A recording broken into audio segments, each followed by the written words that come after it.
Kung ang birthday nyo po ay nataon sa araw ng hindi pa sweldo pero gusto nyo magkaroon ng konting handa, matamis baka mo, o ganito na lang po ang gawin nyo at nang hindi na kayo gumasta pa ng marami. O wala pa to sa sakalan, nagsesave na ako ng isang lalagyan, kalahating lata ng condensed milk. Table cream, all-purpose cream, lalagay ko na po dito. Haluin natin. Wala pa sa apoy yan ha. Yung yellow part lang ang lalagay natin. Ang tawag po doon, lemon zest.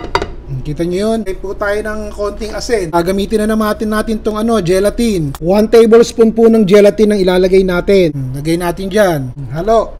Papatong ko na. Medium heat lang ha. Hindi natin susunugin yung cream. So halo lang kayo ng halo. O 2 minutes lang po ito. 2 itlog po oh. Patihin natin yan ng maigi. O kapag ka medyo okay na to, ito po yung hot cream. Ilalagay natin dito. Hot cream into the beaten eggs. Because dapat yung hot cream na mainit ang ilagay nyo dun sa itlog. Tapos dahan-dahan nating ilalagay itong ating beaten eggs na may konting hot cream na inilagay ko kanina. O sabay whisk muna. Yan. Ite-turn on ko ulit ang apoy. Tapos whisk ng whisk. Okay, ilalagay ko na po yung saging. Haluin na natin.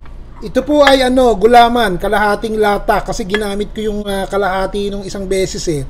Yung puti-puting nakita nyo, pasensya na kayo.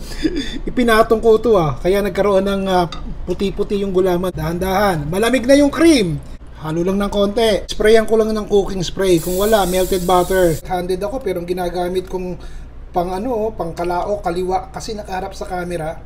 So kung may makikita po kayong tumatapon on the side, hindi ko po nakikita yon dahil ako po yung nakaharap sa camera. Magpasensya na kayo, hindi ko po nakikita ha. O may imagine nyo na kung ano lasa niyan.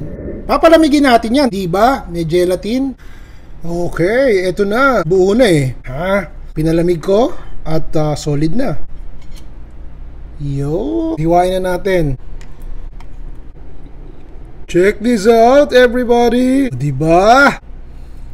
Ito po ang Pinoy version na banana cream pa. Naibigan niyo po ba? Ano po ba masasabi niyo? Itong mga lutong bahay na ginawa natin, pati pang himagas. Murang-murang Ricardo, ulam na madaling lutuin, pero masarap. Yun ang gusto niyo, di po ba?